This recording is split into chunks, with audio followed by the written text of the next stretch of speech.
Hadis ini adalah hadis yang menunjukkan kepada kita tentang larangan tidak boleh minum sambil berdiri tanpa uzur.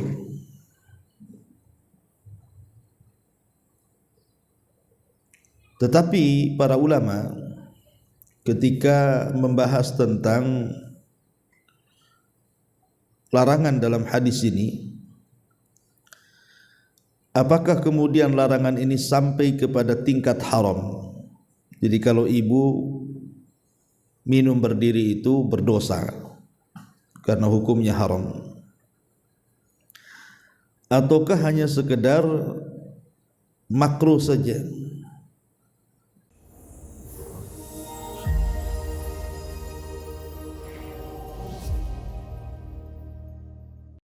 Alhamdulillah wassalatu wassalamu ala rasulillah wa ala alihi wa sahbihi wa mawalah wa la hawla wa la quwata illa billahi wa ba'du. Kita lanjutkan kajian kita, masih membahas kitab Al-Jami' dari kitab Bulughul Maram, dan kita masuk pada hadis yang ke-11. Kita baca hadisnya.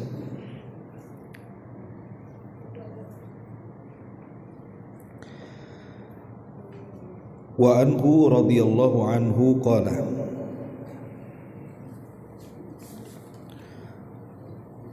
qala Rasulullah sallallahu alaihi wasallam la yashrabanna ahadun minkum qa'ima, akhrajahu Muslim. Dan darinya maksudnya masih dari hadis Ali radhiyallahu an, Rasulullah sallallahu alaihi wasallam bersabda, janganlah salah seorang di antara kalian minum sambil berdiri. Hadis ini dikeluarkan Imam Muslim.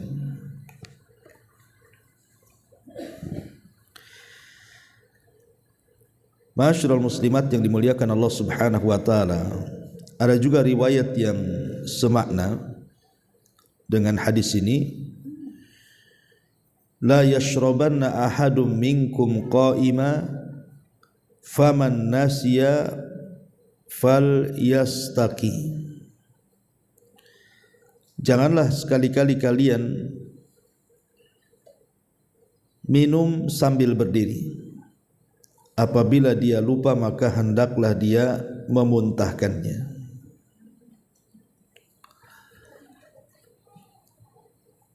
Hadis ini adalah hadis yang menunjukkan kepada kita tentang larangan tidak boleh minum sambil berdiri tanpa uzur.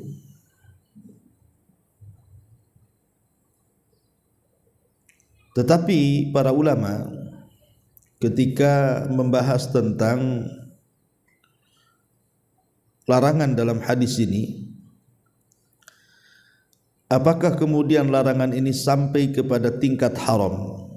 Jadi kalau ibu minum berdiri itu berdosa karena hukumnya haram,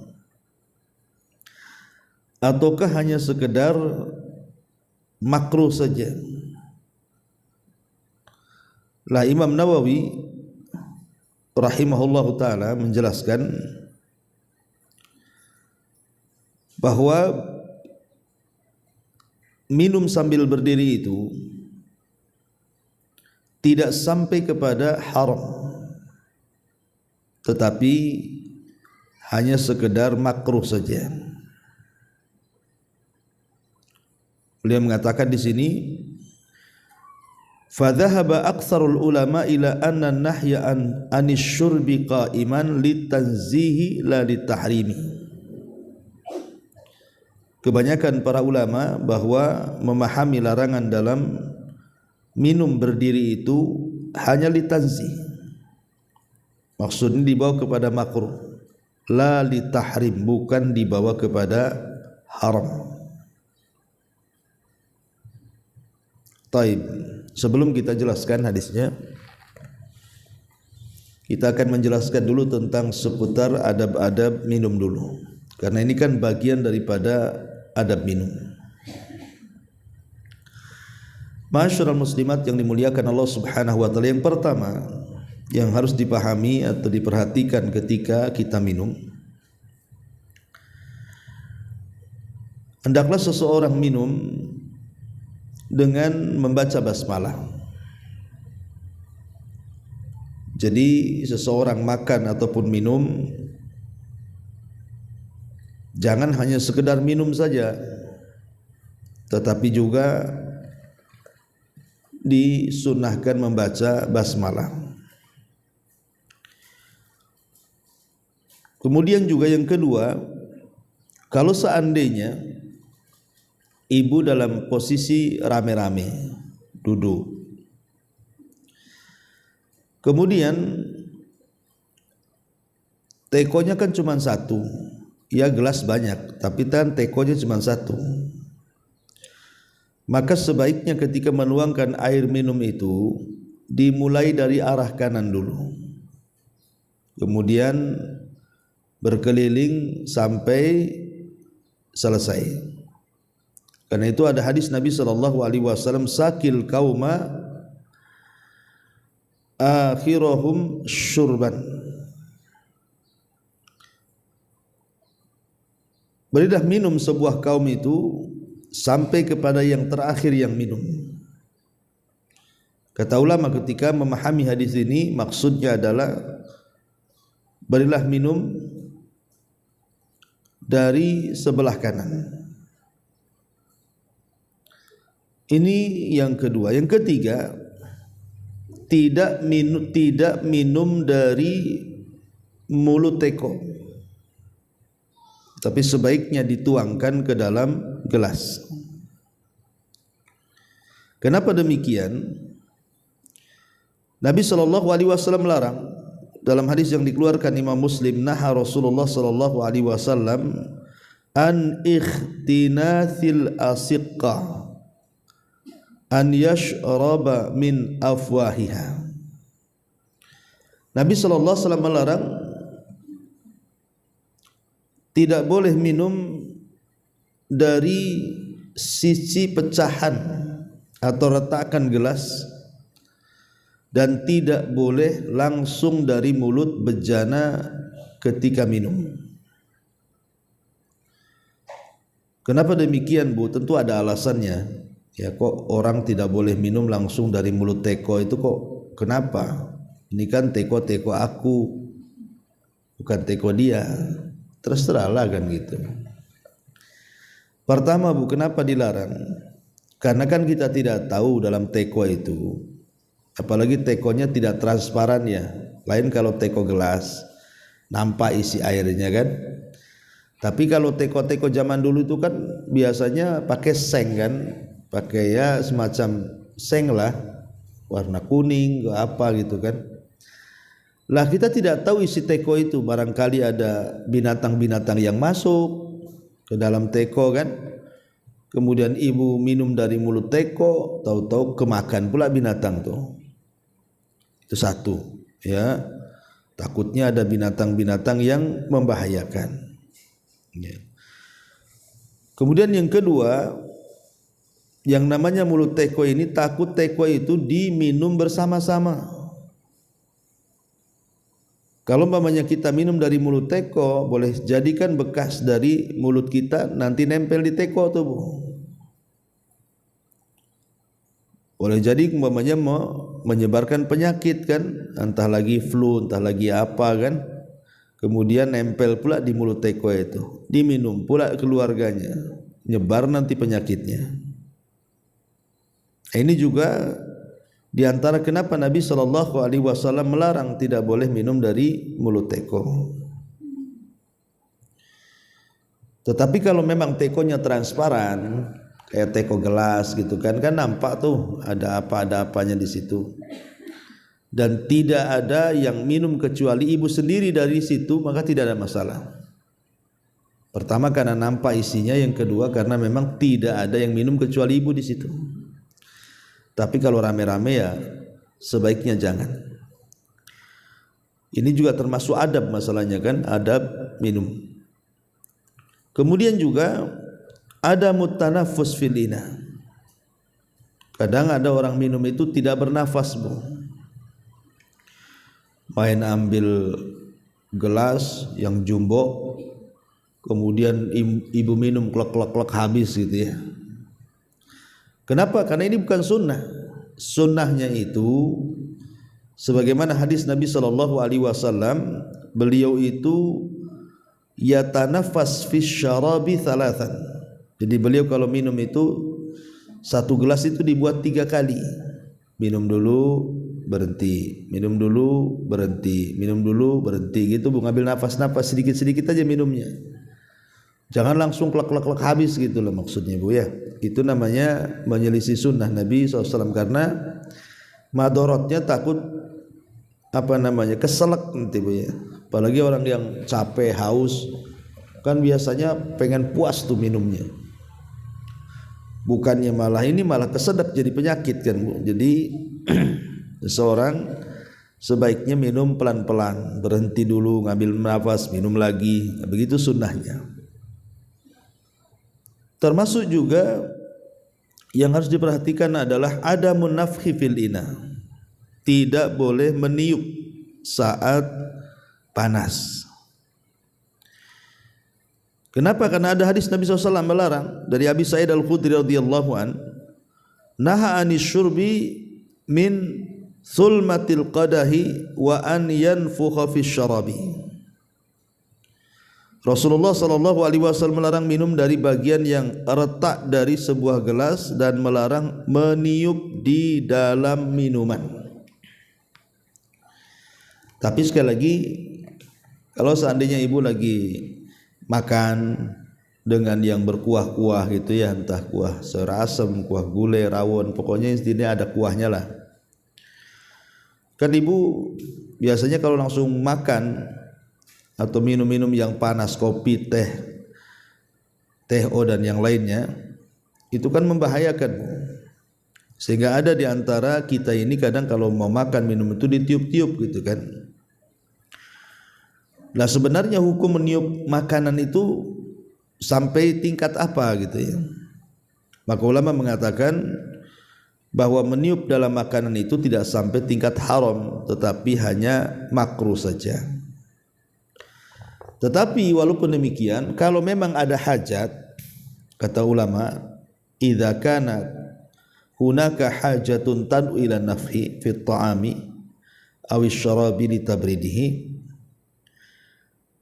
Kalau seseorang itu memang berhajat untuk meniup dalam makanan ataupun minuman untuk mendinginkan, wa kana yahtaj ila an ya'kula aw yashraba, dan dia pengen cepat-cepat makan dan minum, wa yashuqqu alaihi an yantadhirahu, dan dia berat untuk nunggu kelamaan gitu ya, maka ulama mengatakan fa innal karahiyata tazul, maka hukum makruhnya dianggap hilang.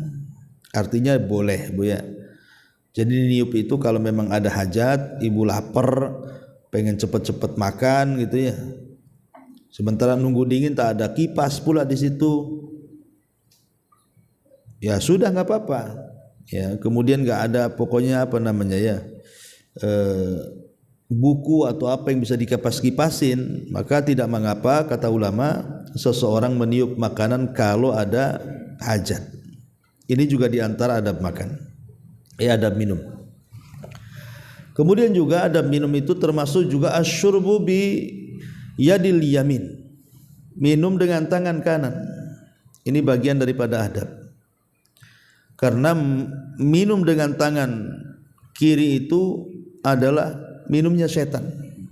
Kata Rasulullah, ya'kulanna ahadukum bishimali wa la yasrabanna biha fa inna syaitan ya'kul bishimali wa yashrab biha. Kata Rasul, jangan makan dengan tangan kiri, jangan minum dengan tangan kiri, karena setan makan dengan tangan kirinya dan minum dengan tangan kirinya. Artinya kalau kita minum dengan tangan kanan itu kita sedang menyelisihi setan.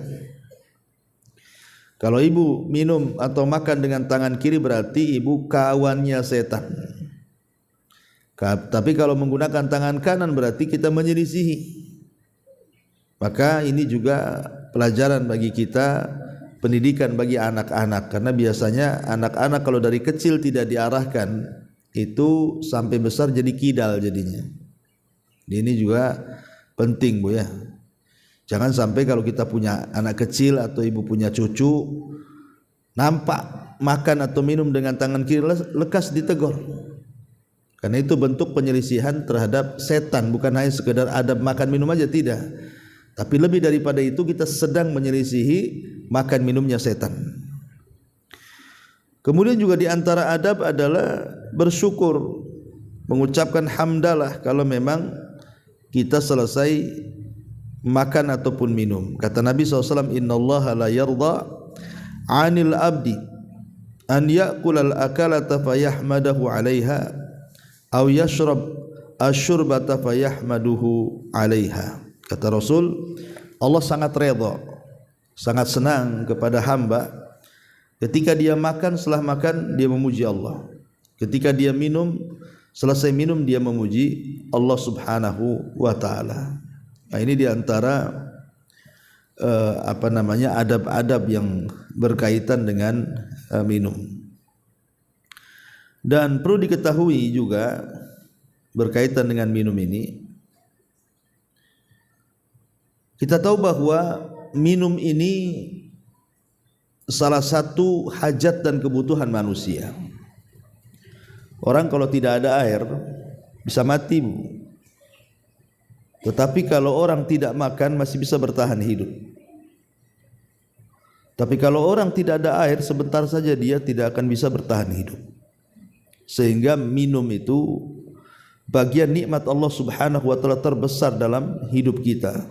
Wa ja'alna minal ma kulla syai'in hayy, dan kami jadikan pada air itu segala sesuatu bisa menjadi hidup.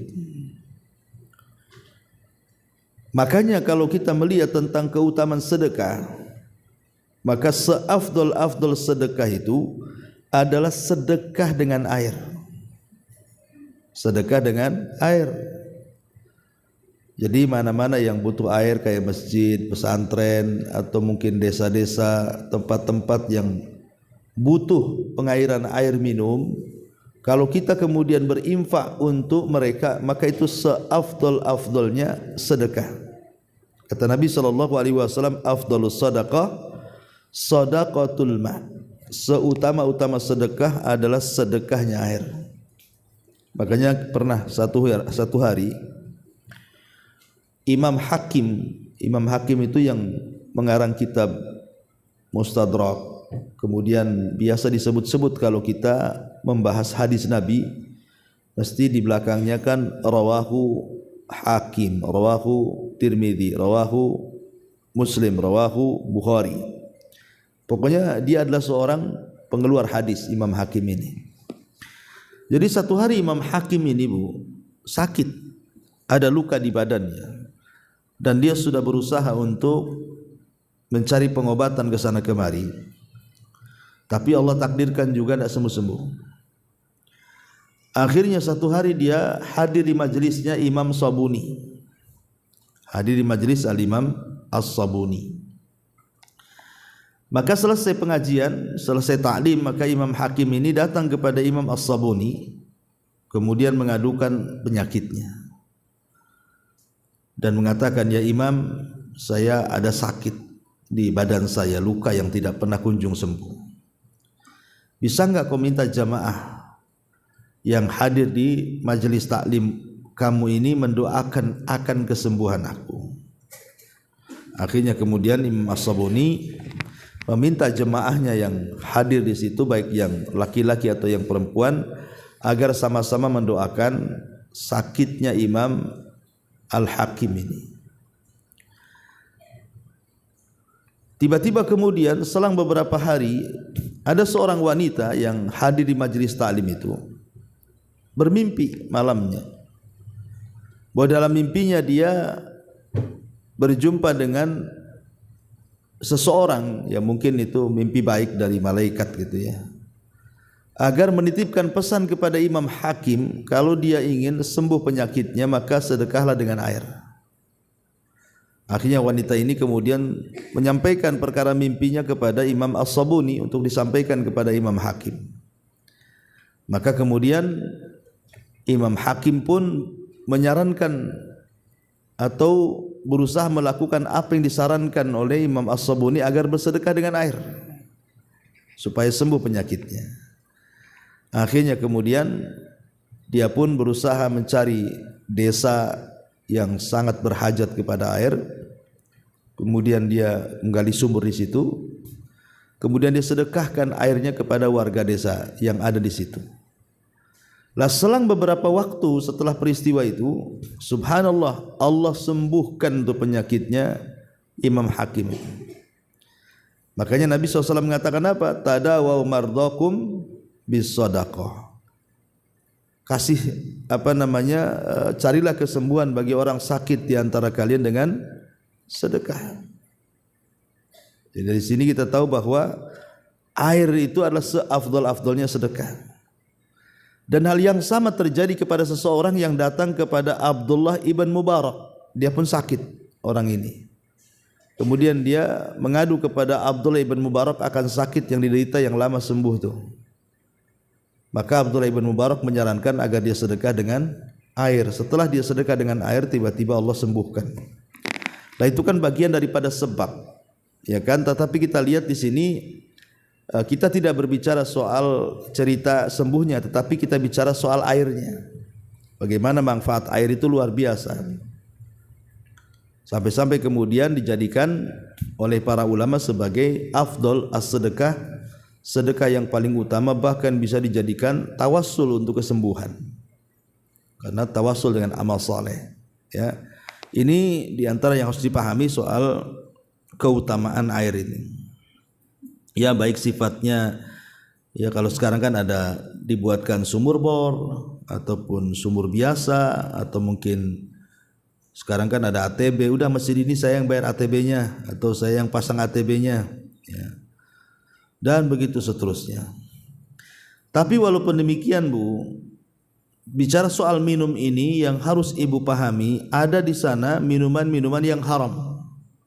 Tidak semua air boleh diminum. Apa saja minuman yang haram itu? Yang pertama al-muskirat, minuman yang memabukkan, dan itu tercantum dalam surah Al-Maidah ayat 90.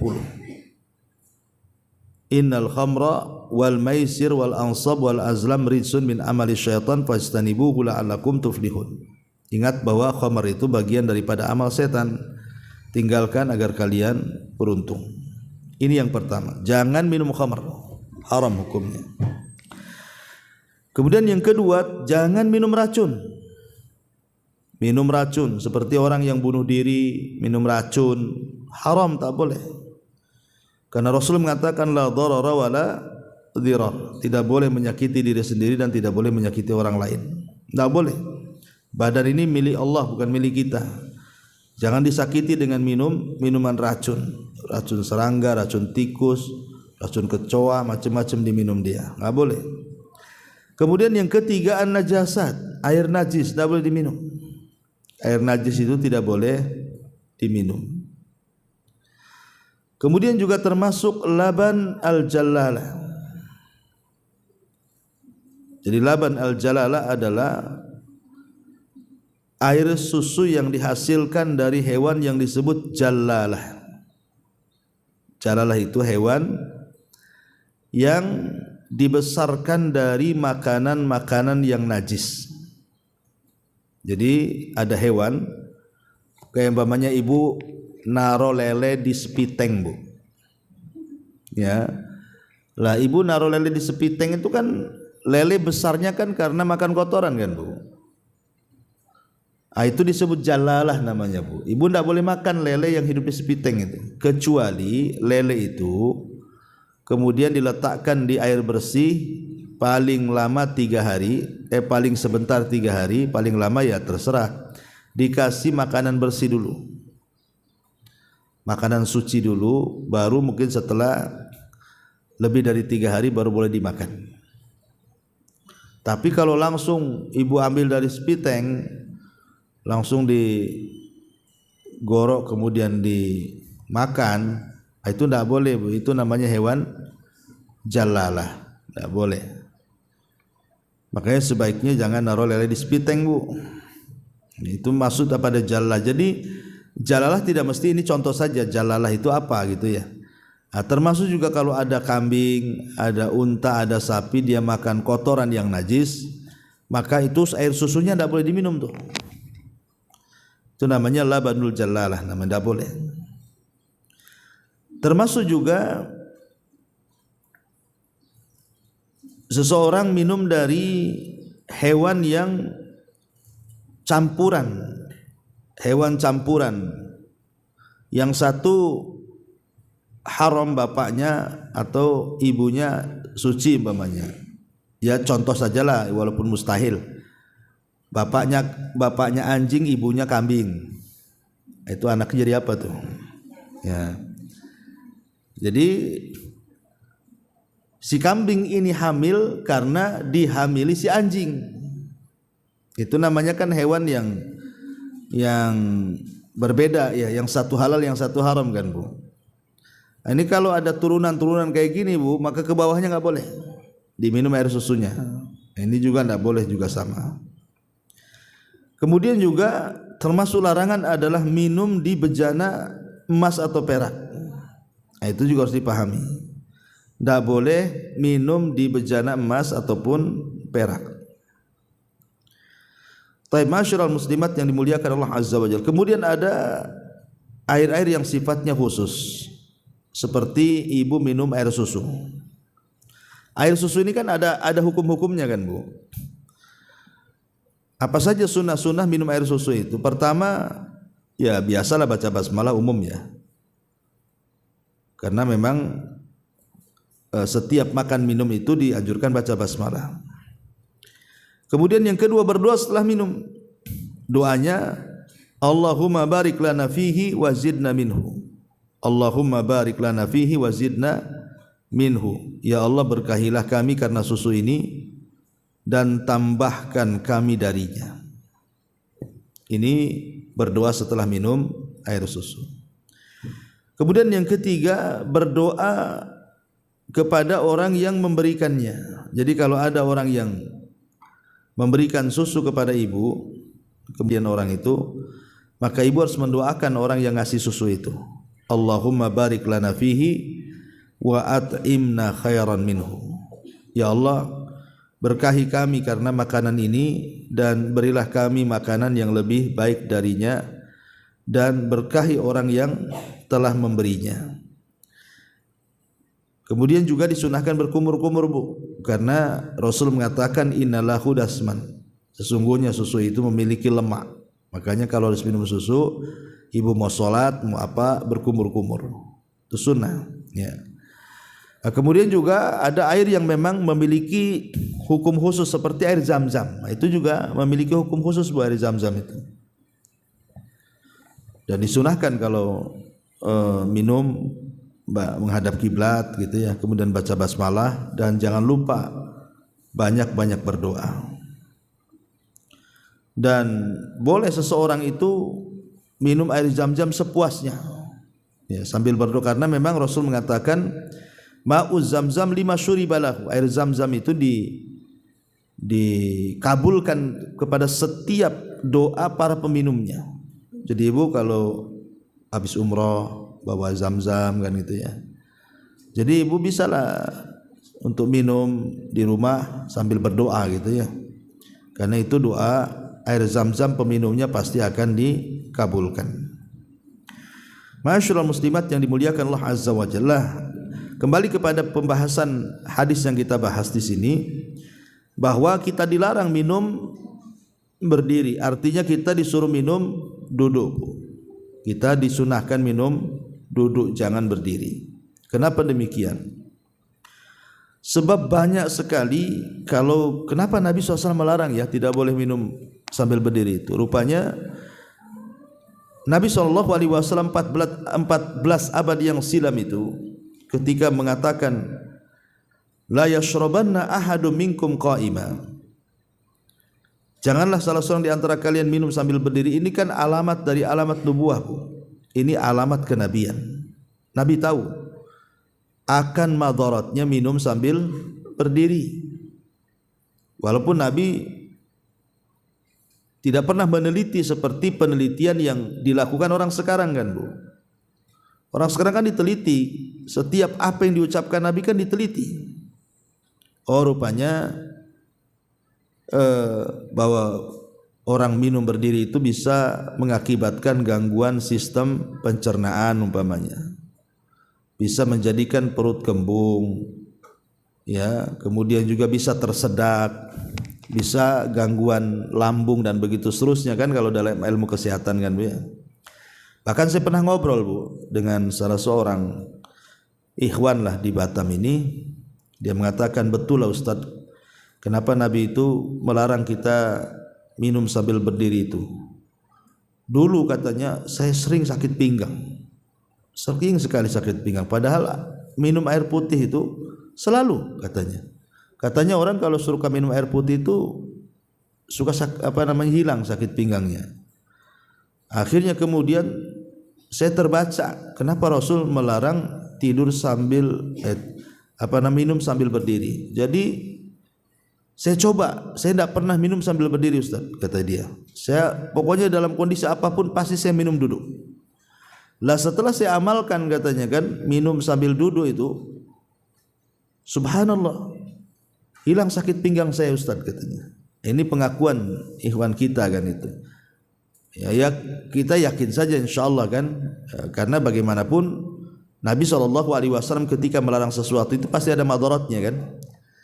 Maka ketika dilarang minum berdiri berarti yang disunahkan minum duduk. Lah ketika minum duduk pasti ada faedahnya. Ya pasti ada faedahnya secara kesehatan gitu ya. Jadi itulah memang nubuah dari nubuah kenabian. Tapi kalau kita langgar selalu kita minum berdiri pasti akan banyak penyakit yang datang, dan ibu bisa tanyalah ke para dokter dan spesialis kesehatan gitu kan, tentang bahaya minum berdiri, atau mungkin bisa dilihat di Google kan, mesti nanti ketemu tuh. Wallahu alam, ini diantara faedah hadis ke-11 tentang larangan minum berdiri. Baik, Bu, satu hadis saja sampai di sini. Kita buat tanya jawab, silakan. Kita buat tanya jawab.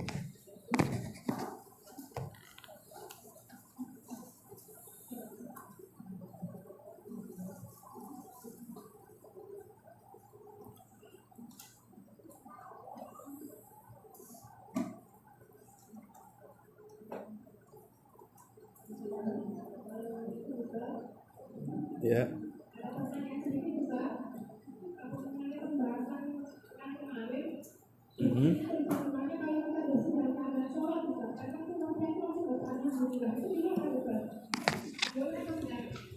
Ketika bersin dalam solat, ibu baca basmalah, baca alhamdulillah. Ya Bu, dulu di zaman Nabi ada orang bersin. Di zaman Nabi itu ada orang bersin ketika sholat. Kemudian orang sebelahnya refleks, Bu, dia menjawab, yarhamu. Jadi para sahabat yang sedang sholat itu semua melirik dia. Ketika semua sahabat melirik dia, dia enggak enati lah. Kenapa orang itu mandang-mandang aku, katanya. Gara-gara dia menjawab yarhamukallah. Akhirnya selesai sholat, maka dipanggil oleh Nabi SAW bahwa sholat itu ada kesibukan sendiri. Jadi tidak perlu membaca-baca yang bukan bacaan sholat. Ya Bu ya, tidak boleh membaca bacaan yang bukan bacaan sholat. Apapun bacaannya, apapun dzikirnya, apapun doanya, yang bukan bagian daripada doa dan dzikir yang harus dibaca dalam sholat, jangan dibaca ketika sholat. Wallahu a'lam.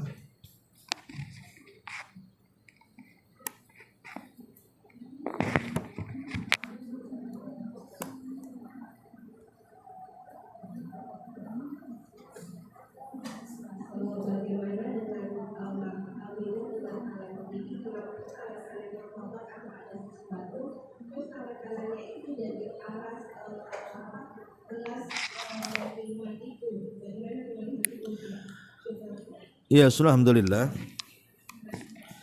Ya Bu, tentang masalah kalau yang dimaksud tangan kiri itu hanya sekedar membantu,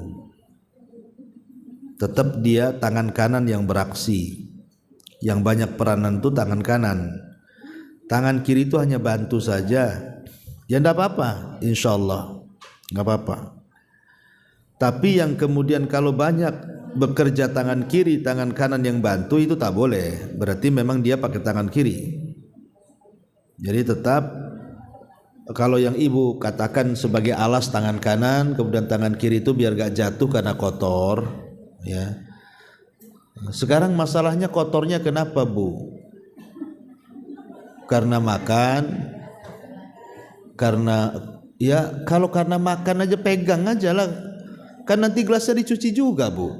Kok sibuk kali? Kalau bisa itu jangan dicuci gelasnya gitu ya Bu ya. Jadi tetap bersih gitu. Nggak bisa, pegang aja lah umpamanya karena makan masih ada bekuah, ya nggak apa-apa lah nempel-nempel di gelas.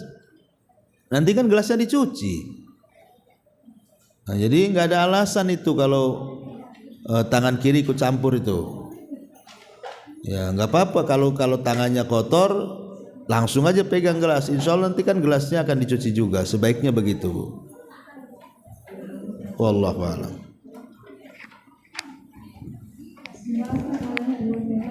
Ya.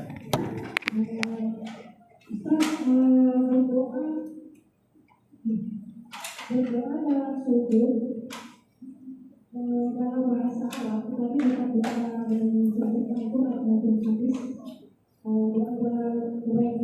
biasa. Apakah boleh itu dibahaskan? Apakah amal soleh yang dipakai untuk bertawasul akan mengurangi atau menghilangkan pahala amal soleh tersebut sehingga di akhirat kelak tidak akan mendapatkan ganjaran dari pahala amal soleh tersebut? Iya, alhamdulillah. Perihal doa menggunakan selain bahasa Arab, pada dasarnya dilarang dalam sholat itu. Karena sholat itu sifatnya tauqifiyah. Tetapi saya pernah mendengar satu fatwa daripada Syekh Abdul Razak ketika ditanya boleh enggak seseorang yang la yuhsin al-arabiyah, tidak pandai berbahasa Arab, kemudian dia berdoa dalam sujud itu dengan bahasa daerahnya, dilafadkan. Kata beliau boleh, tidak ada masalah. Ya, ini fatwa beliau boleh. Boleh seseorang itu melafadkan dengan selain bahasa Arab, bahasa daerah dia dengan doa-doa yang dikehendaki dalam sujudnya.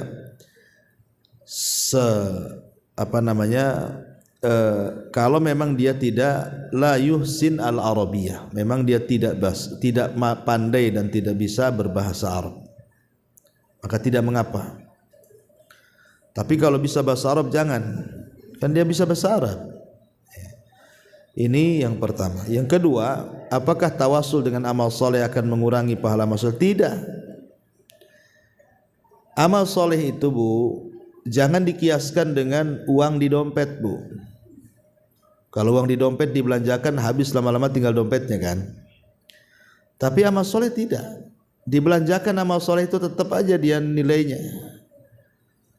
Makanya ketika Nabi mengatakan man fattara sha'iman kana ajrus shaim, barang siapa yang memberi makan orang yang sedang berpuasa, maksudnya ketika iftar, ketika berbuka, maka dia dapat pahala orang yang berpuasa itu.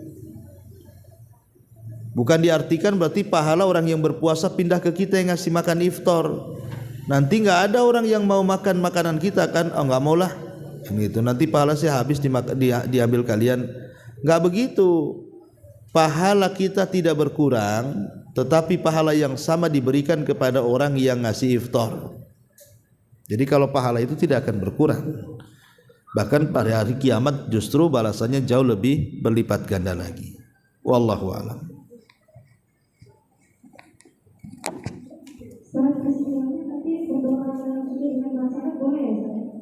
Boleh. Tidak masalah. Boleh. Iya. Iya.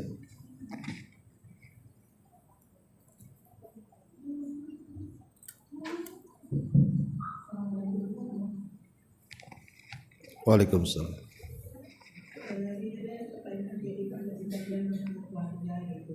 Ya.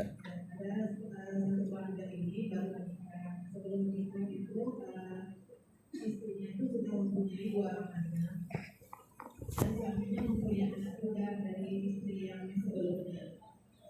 Sebelum nikah, istrinya itu sudah menyampaikan ke calon suaminya ini bahwa nanti setelah menikah dia akan membawa anaknya, dan sebelum nikah suaminya ini sudah setuju gitu. Berjalannya waktu, setelah menikah, anaknya itu anak yang perempuan tadi mau dibawa ikut, dan keluarga itu sama suaminya tidak diizinkan Ustaz.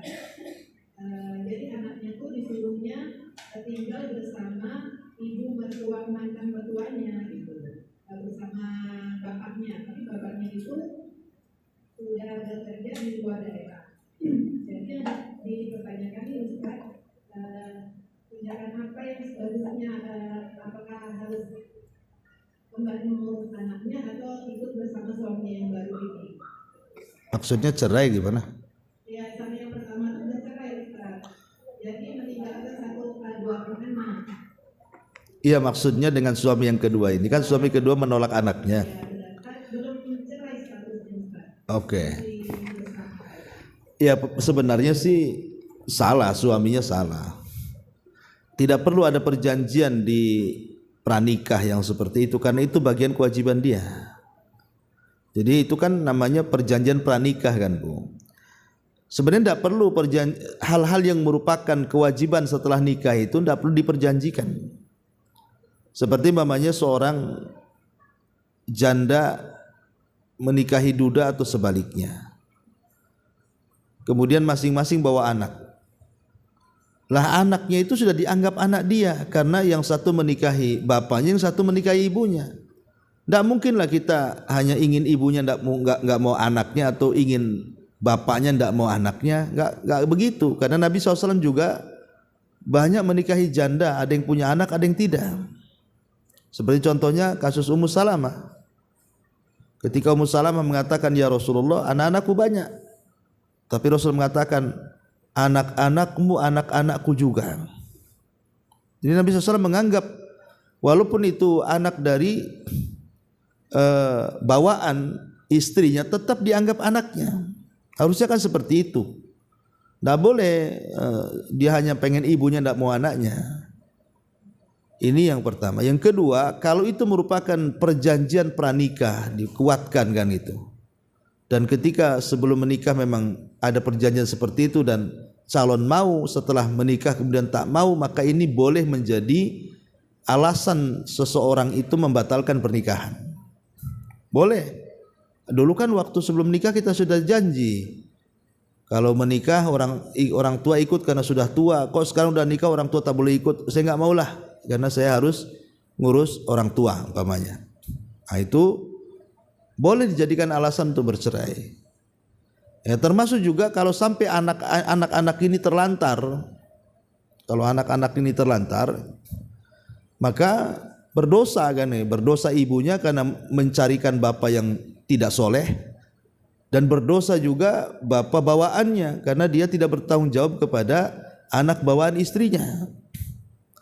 Jadi bagaimana solusinya Ustadz?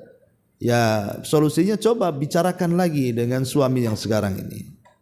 Bicarakan lagi, bang itu kan anak-anak saya, berarti kan anak kamu juga. Bicarakan lagi baik-baik, sentuh hatinya, kemukakan alasan yang tepat kenapa tidak boleh dan apa alasannya kenapa suaminya tak boleh, kan itu harus jelas alasannya. Nah, jadi seperti itu, wallahu a'lam.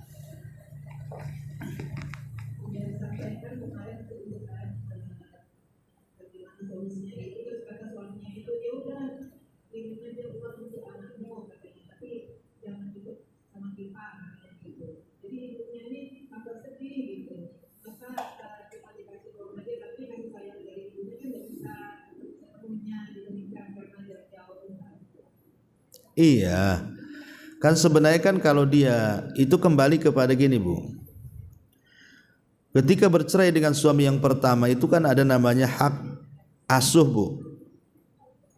Lah hak asuh ini kembali kepada siapa? Kalau hak asuhnya jatuh kepada ibu, ya ibu yang merawat. Kalau hak asuh jatuh kepada bapak, ya bapak yang merawat. Itu ya. Jadi kembali kepada sebelumnya dengan suami yang pertama tuh. Cemana tuh hak asuhnya? Kan suami yang lama belum meninggal kan, Bu? Masih hidup, ya kan? Berarti hak asuhnya itu kepada siapa? Kalau memang hak asuhnya kepada istrinya, ya ikut istrinya. Tapi biasanya itu ketika masih kecil biasanya ikut ibunya. Tapi kalau sudah besar, itu biasanya dikembalikan kepada anaknya. Nak, mau ikut siapa? Jadi hendaklah dia tanya dulu anaknya mau ikut siapa. Kalau kata anak ini ikut bapak, ya tidak bisa apa-apa ibu. Kalau kata anak ini ikut ibu, berarti tidak bisa apa-apa bapak. Nah, di situ satu poin yang harus dipahami. Taruhlah kemudian anak ini lebih memilih ikut ibu, tidak mau ikut bapak. Berarti kan hak asuhnya kembali kepada ibu. Dan tanggung jawab anak ini diberikan kepada bapak yang pertama. Maksudnya hak makan, minum dan begitu seterusnya. Berarti bapak angkat ini hanya membantu. Sifatnya itu kan membantu. Bukan dia yang bertanggung jawab. Ya, tetapi kan ada juga yang bapak angkatnya baik, tetap dia ngasih gitu ya. Ya saya kira ini kembali kepada kemaslahatan keluarga lah, Bu. Kemaslahatan keluarga. Artinya kalau memang dia mau sabar, istri itu mau sabar dengan kondisi seperti ini, tetap dengan menggabungkan hak dia kepada suami dengan hak dia kepada anak, ya berjalan aja seperti ini. Kan masih bertanggung jawab ngasih biaya kepada anaknya kan, Bu. Cuman mungkin yang hilang kasih sayangnya saja. Maksudnya kasih sayang karena tidak serumah. Tetapi coba di lobi lah. Maksudnya jangan sama sekali tidak satu rumah, pemainnya tetap dikirim uangnya, tetapi entah dalam setahun itu pas musim libur ke rumah dulu, main-main di rumah dia kan, didekatkan dengan bapak sambungnya. Kalau memang seperti itu nggak masalah. Tapi kalau umpamanya si suaminya ini sama sekali tidak mengakui itu bagian daripada anak sambungnya, ya ini kan akan memudaratkan anak. Nah, itu bisa jadi alasan si ibu cerai dengan menggugat cerai kepada suaminya dengan perjanjian pranikah itu. Karena kan sama memisahkan anak dengan orang tuanya itu. Tidak boleh. Ya. Wallahu a'lam. Wah, saya kira cukup. Subhanakallahumma bihamdika asyhadu an la ilaha illa anta astaghfiruka wa atubu ilaik. Allahu taala alam. Assalamualaikum warahmatullahi wabarakatuh. Intinya bahwa tolong berakhlak kepada Allah. Membahas tafsir dari surah Al-Imran. Lahirlah Imam Muslim, Abi Dawud, Tirmidzi, Ibnu Hibban. Jadi ketika Yunus alaihi salatu wassalam terkena undian itu,